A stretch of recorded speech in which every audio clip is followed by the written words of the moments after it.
नमो नमः।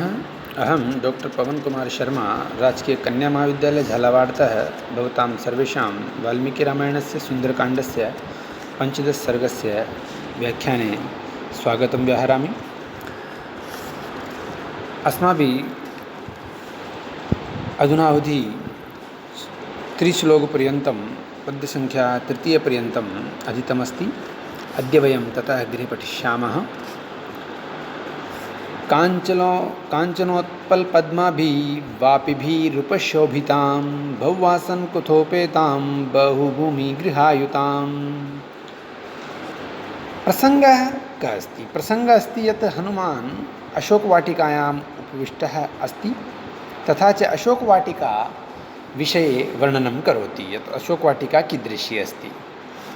तत्र श्लोकमध्ये प्रथमविशेषणमस्ति काञ्चनोत्पलपद्माभिः, अर्थात कांचन स्वर्ण, उत्पल नीलकमल, नील, पद्माभि यानी जो लाल कमल है, उन सब से स्वर्ण कमल, नील कमल और जो कमल होते हैं उनसे ऐसे उन सब से युक्त, वापी भी यानी बावड़ियों से, उपशोभिताम जो शोभित है ऐसी, और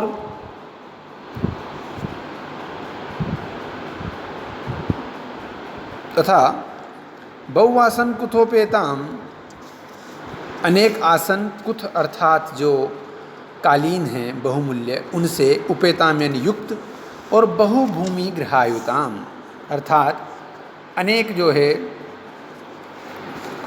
मंजिल वाले जो घर हैं उनसे युक्त। तो तीन बातें यहाँ पर हमारे सामने आती है अशोक वाटिका के विषय में। एक तो अशोक वाटिका जो थी वह स्वर्णमय कमल, नील कमल और जो साधारण कमल होते हैं उन सबसे युक्त जो बावड़ियाँ थी उनसे वह युक्त थी। साथ में वहाँ अनेक स्थान बैठने के बने हुए थे तथा अनेक स्थानों पर आसन लगे हुए थे, तथा जो कालीन थी बहुमूल्य वह भी वहाँ पर बिछी हुई थी। और बहुभूमि गृहायुताम, न केवल वह वाटिका ऐसी नहीं थी कि वहाँ कोई भवन इत्यादि न हो, बल्कि बहुभूमि अर्थात बहुमंजिला घर भी वहाँ पर थे। तो यहाँ पर जो हमें अशोक वाटिका के वैभव का वर्णन मिलता है। साथ में यहाँ पर जो एक विशेष चीज़ यह भी हम समझ सकते हैं कि उस समय पर वहाँ पर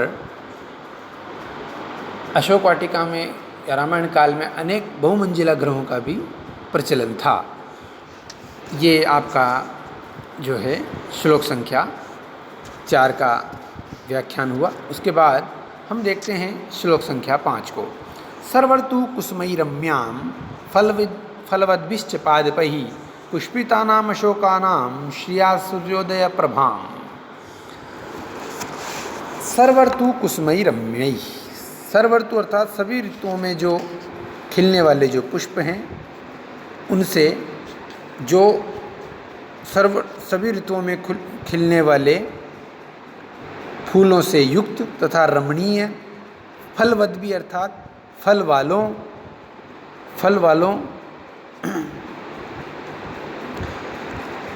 पादप यानी पौधों से, पेड़ों से युक्त, तथा पुष्पितानाम, पुष्पित यानी फूलों से जो युक्त हैं, ऐसे अशोक वृक्षों की श्रिया यानी शोभा से सूर्योदय की शोभा को प्राप्त, सूर्योदय की शोभा से युक्त। अर्थात वहाँ पर यह महत्वपूर्ण बात सामने आती कि अशोक वाटिका में वृक्ष किस तरह के थे। अशोक वाटिका में वृक्ष ऐसे थे जिनमें कि न केवल ऋतु के अनुसार पुष्प देने वाले वृक्ष थे, अपितु सभी ऋतुओं में जो खिलने वाले पुष्पों से जो युक्त, सब ऋतुओं में जो खिलते थे ऐसे पादप वहाँ पर थे। सभी ऋतुओं में जिनमें फूल लगते थे ऐसे वृक्ष वहाँ पर थे, तथा उनसे रम्य, उनसे जो युक्त थी, रमणीय थी, तथा और कैसे फलवद भी अर्थात फलों से जो युक्त हैं ऐसे पादपों से, फल वाले पादपों से युक्त अशोक वाटिका थी। तथा पुष्पिता नाम, अशोक भी कैसे, जो कि पुष्पित फूलों से युक्त जो अशोक थे उनकी शोभा से वह सूर्योदय की शोभा को प्राप्त थी। तो यहाँ पर अशोक वाटिका वस्तुतः फूल और फल की समृद्धि से युक्त थी। तो यहाँ पर अशोक शब्द का अशोक विशेष रूप से वहाँ विद्यमान थे और उन्हीं की विशेष शोभा के कारण उस वाटिका का नाम अशोक वाटिका रखा गया, क्योंकि जहाँ पर शोक नहीं था, जहाँ जाने से व्यक्ति का शोक चला जाए, तो उस वाटिका का नाम अशोक वाटिका।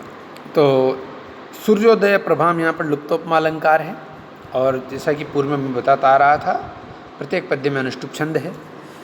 तो प्रकृति का बहुत अच्छा वर्णन यहाँ पर किया गया है, और खिले हुए अशोकों की शोभा प्रातःकालीन सूर्य के समान बताई गई है। पद्य संख्या हम 6 देखते हैं। प्रदीप्तामिव तत्रस्थो मारुति समुदेक्षत निष्पत्र शाखां वियगहि क्रियमाणां विवासकृत। प्रदीप्तामिव तत्रस्थ मारुति समुदेक्षत। प्रदीप्तामिव अर्थात उस अशोक वाटिका को चमकती हुई सी वहाँ पर स्थित मारुति अर्थात मारुति नंदन वायुपुत्र हनुमान ने समुदेक्षत देखा।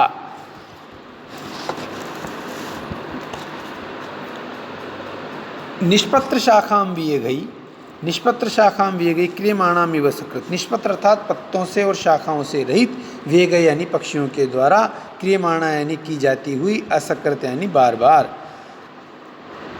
प्रति क्रियमाणा असकृत, क्रियमाणा विवासकृत अर्थात बार बार जो कैसी की जा रही थी, वहाँ पर जो वृक्षों के ऊपर जो पक्षी बैठे हुए हैं, वस्तुतः उनको वो चोंच से अपने कभी पत्ते तोड़ रहे हैं, कभी फल तोड़ रहे हैं, कभी फूल तोड़ रहे हैं, अतः वह उन सब से फूल पत्तों और पुष्पों से रहित की जा रही थी। तथा ऐसी जो अशोक वाटिका है उसको मारुति अर्थात मरुत्पुत्र हनुमान ने प्रदीप्तामिव मानो चमकती हुई सी, ज्वलती हुई सी देखा।